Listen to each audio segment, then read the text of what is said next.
30 April 1945। বার্লিনের আকাশে তখন ধ্বংস আর যুদ্ধের গন্ধ। সোভিয়েত রেড আর্মি ঘিরে ফেলেছে গোটা শহর।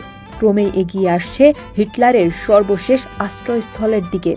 চ্যান্সেলর ভবনের নিচে কংক্রিটে ঘেরা এক বাংকারে। সেখানেই ইতিহাসের এক ভয়াবহ ও বিতর্কিত অধ্যায়ের অবসান ঘটে। আত্মহত্যা করেন নাৎসি নেতা অ্যাডলফ হিটলার। এই ঘটনাটি ইতিহাসে গভীরভাবে নথিভুক্ত হলেও এরপর পেরিয়ে গেছে 8টি দশক। আর সেই সময় জুড়েই হিটলারের মৃত্যু নিয়ে ছড়িয়েছে অসংখ্য মিথ্যা ষড়যন্ত্র তত্ত্ব। কেউ বলেছে হিটলার বেঁচে ছিলেন, পালিয়ে গিয়েছিলেন দক্ষিণ আমেরিকায়। কেউ বলেছে আন্টার্কটিকায় তৈরি করেছিলেন গোপন ঘাঁটি। তবে হিটলারের মৃত্যুর 80 বছর পর এবার উঠে এলো নতুন তথ্য। জার্মানির হামবুর্গ এপেনডর্ফ ইউনিভার্সিটি মেডিকেল সেন্টারের ফরেনসিক মেডিসিন ইনস্টিটিউটের সাবেক পরিচালক অধ্যাপক ড.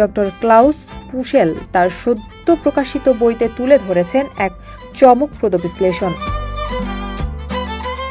বইটির নাম ড্যার টড গ্রেট ওভার লাইসেন, বাংলা যার অর্থ মৃত্যুর পথে লাশ পড়ে থাকে। এই বইয়ে পুশেল দাবি করেছেন হিটলারের মৃত্যুর সবচেয়ে যৌক্তিক ব্যাখ্যা হল তিনি মুখে সায়ানাইড ক্যাপসুল রেখে কামড়ে ভেঙে খাওয়ার পর কয়েক সেকেন্ডের মধ্যেই মাথায় গুলি চালিয়ে আত্মহত্যা করেন। পুশেলের ভাষায় এটি ছিল যৌথ আত্মহননের এক সুপরিকল্পিত প্রয়াস। 1990 সালে তিনি নিজেই পরিদর্শন করেছিলেন মস্কোর সামরিক মহাফেজখানার সংরক্ষিত হিটলারের মাথার খুলি ও ময়নাতদন্তের রিপোর্ট।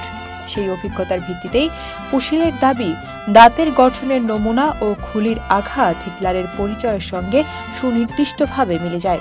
ডক্টর পুশেলের মতে হিটলারের মুখগহ্বরে পাওয়া গিয়েছিল কাচের টুকরো, যা ইঙ্গিত করে যে তিনি পটাশিয়াম সায়ানাইডের অ্যাম্পুল কামড়েছিলেন। তবে তিনি গুলি চালিয়েছিলেন ডান কানে 7.65 ক্যালিভারের ওয়ালথার পিপি পিস্তল দিয়ে। বিষক্রিয়া না ঘটার আগেই হাতে থাকা 2 মিনিট সময়েই তিনি নিজেকে গুলি করেন। কেন 2টি আত্মহত্যার পদ্ধতি?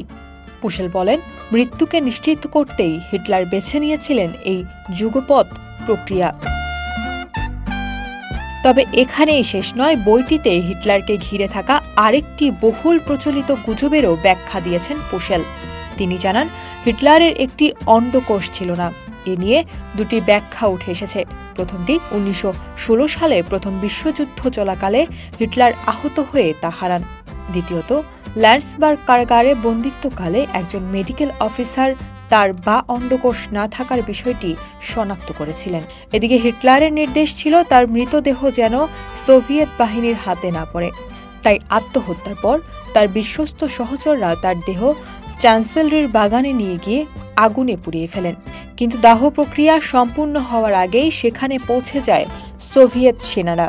পরবর্তী কয়েক দশক ধরে হিটলারের দেহাবশেষ রাশিয়ার গোয়েন্দা সংস্থা সংরক্ষণ করেছিল। কখনো কবর দেওয়া হয়েছিল, আবার তোলা হয়েছিল। 1970 সালে কেজিবি প্রধান ইউরি আন্দ্রোপভ ও কমিউনিস্ট নেতা লিওনিদ ব্রেজনেভের নির্দেশে ম্যাগডেবার্গ শহরের সিক্রেট সার্ভিস সদর দপ্তরে বাগানে মাটি চাপা দেওয়া হয় দেহাবশেষ। পরে 1991 সালে জার্মান পুনরায় একত্রিতকরণের আগ মুহূর্তে সেই দেহাবশেষ পুড়িয়ে ফেলার নির্দেশ দেওয়া হয়। ছাই ছড়িয়ে দেওয়া হয় এলবে নদীতে। কেবলমাত্র একটি বস্তু সংরক্ষিত থাকে, হিটলারের মাথার খুলি। সেটি আজও রাশিয়ার হাতে। এই গবেষণা প্রবন্ধে ডক্টর পুশেলের সঙ্গে ছিলেন সাংবাদিক বেটিনা মিটেলাখার। তার যৌথ গবেষণায় উঠে এসেছে একটি পরিষ্কার বার্তা। হিটলার পালিয়ে যাননি, বেঁচেও ছিলেন না। তার মৃত্যু ছিল হিংস্র, নাটকীয় কিন্তু বাস্তব, এবং সেটি ঘটেছিল বার্লিনের ধ্বংসস্তূপের নিচে 1945 সালের 30 এপ্রিল। হিটলারের মৃত্যু নিয়ে বছরের পর বছর ধরে ছড়িয়ে পড়া মিথ্যাগুলো অবশেষে হার মানছে বিজ্ঞানের কাছে, এমনটাই বলেছেন ইতিহাসবিদরা।